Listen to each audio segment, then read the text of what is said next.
깊은 산골에 경제의 정원이 있었습니다. 정원지기의 임무는 시간의 물시계를 지키는 일이었죠. 그녀의 눈은 언제나 물시계 바늘에 미세한 떨림에 고정되어 있었습니다. 정원지기에게는 확고한 믿음이 있었습니다. 정원의 화폐인 태양돌의 크기와 무게를 정확하게 유지하는 것이 모두의 행복을 지킨다고요. 태양돌 자체의 가치 변동을 막는 것이 무엇보다 중요했습니다. 어느 날 친구가 찾아왔습니다. 친구는 정원 바닥에서 자라는 만개 씨앗의 급격한 성장을 걱정했습니다. 씨앗은 순식간에 높이 솟아올라 정원의 균형을 위협하고 있었거든요. 정원지기님, 씨앗들이 너무 뜨겁게 달아오르고 있습니다. 이대로는 안 될 것 같아요. 학술적으로 통화 정책 목표는 물가 안정만 보아야 한다지만 지금은 다릅니다. 친구는 외쳤습니다. 하지만 정원지기는 고개를 젓습니다. 우리 임무는 오직 태양돌의 무게를 지키는 것뿐이라네. 씨앗 자산이 거칠게 자라는 건 우리가 관여할 주된 역할이 아니야. 결국 씨앗은 거대한 만개꽃으로 피어났습니다. 너무 높고 커서 정원의 작은 태양을 가릴 지경이었죠. 정원의 모든 이들이 법화 가치의 폭락을 우려하며 자신의 태양돌을 모아 이 꽃의 조각을 사들였습니다. 만개 꽃을 가진 이들은 자신들의 부가 순식간에 커진 것 같아 기뻐했지만 꽃을 사지 못한 서민들은 절망했습니다. 내 태양돌만 작아졌어. 나는 벼락거지가 되었어. 이는 명목 가치는 그대로인 법화의 실질 가치 폭락이었습니다. 정원지기는 여전히 외쳤습니다. 이 태양돌의 무게는 조금도 변하지 않았습니다. 나는 물시계를 잘 지켰습니다. 나의 임무는 물가 안정입니다. 자산의 급격한 가치 상승은 내주된 책임이 아닙니다. 하지만 너무 높이 피어버린 만개꽃은 무게를 견디지 못하고 산산조각이 났습니다.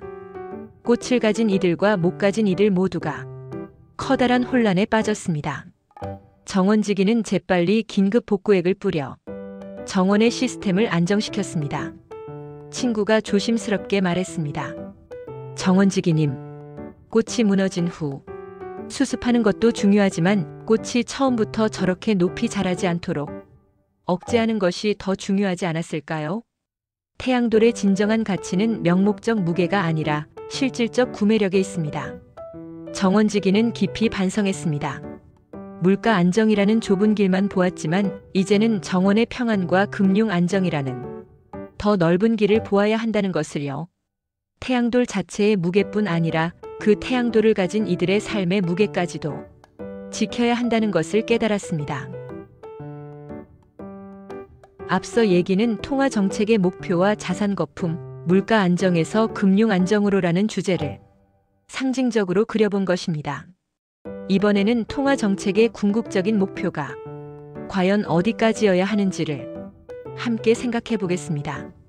주류 경제학에서는 중앙은행의 목표를 물가 안정으로 한정하지만 현실에서는 자산 거품이 터질 때 큰 고통이 발생합니다. 과연 중앙은행은 자산 거품에 대해 어떤 역할을 해야 할까요?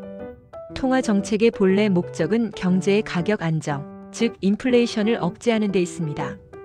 금리가 오르면 소비와 투자가 줄고 반대로 금리가 내리면 수요가 늘어나면서 물가가 조정됩니다.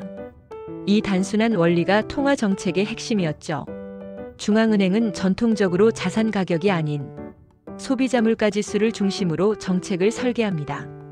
왜냐하면 자산 가격은 너무 변동성이 크고 실물 경제와의 연결고리를 명확히 측정하기 어렵기 때문입니다. 하지만 현실은 다릅니다. 실질적으로 돈이 풀리면 가장 먼저 오르는 것은 소비재가 아니라 자산입니다. 부동산, 주식, 코인 같은 자산 시장의 유동성이 집중되죠. 물가 상승률은 낮은데 집값은 2배로 오릅니다. 그러면 일반 국민들은 물가가 안정됐다는 말을 믿지 않습니다. 그들의 체감은 이미 법화 가치의 하락, 즉 화폐의 희석화가 진행되고 있는 것입니다. 거품은 언제나 천천히 부풀고 한순간에 터집니다. 중앙은행이 초저금리를 유지하거나 경기 부양을 위해 통화를 과도하게 공급할 때 자산 가격은 급등합니다. 문제는 거품이 꺼질 때 발생합니다. 가게는 부채로, 기업은 투자로 이미 위험을 떠안은 상태에서 시장이 붕괴하면 연쇄부도가 일어납니다. 이 시점에서 중앙은행은 금융 안정을 명분으로 개입합니다.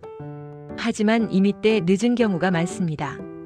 거품이 꺼진 뒤 개입하는 것은 불을 끈 뒤 재를 치우는 일과 같습니다. 자산 가격 상승기에 자산을 가진 사람은 부자가 되고 그렇지 못한 사람은 상대적으로 가난해집니다. 이 격차가 벼락거지라는 단어로 표현됩니다. 하지만 그 본질은 다릅니다. 이는 화폐의 구매력이 자산 대비로 폭락했다는 신호, 즉 법정 통화의 신뢰 약화입니다. 돈의 가치가 떨어지는데 그 피해는 자산이 없는 서민층에게 집중됩니다. 이런 상황은 결국 사회적 분열, 세대 갈등, 정치적 포퓰리즘으로 번집니다. 그래서 오늘날 학계는 새로운 합의에 이르고 있습니다.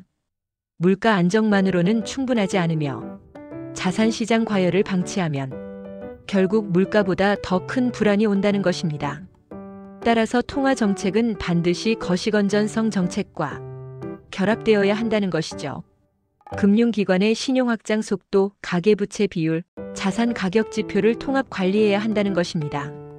이제 중앙은행은 물가 안정과 금융 안정이라는 이중 목표를 가진 기관으로 진화해야 합니다. 이것은 자산 거품을 억제하라는 의미라기보다 거품이 생기지 않도록 미리 신용 팽창을 관리하고 리스크를 분산시키는 정책적 통합이 필요하다는 뜻입니다. 정리하겠습니다. 전통적 학설은 물가 안정을 강조하지만 국민의 체감 안정은 자산 가격을 통해 결정됩니다. 거품이 폭발한 뒤의 개입은 늘 늦습니다. 따라서 통화 정책은 자산 거품의 발생 단계부터 주의를 기울이는 책임 있는 정책으로 발전해야 합니다. 핵심은 이것입니다. 물가 안정만으로는 진정한 안정이 아니다. 이상입니다. 감사합니다.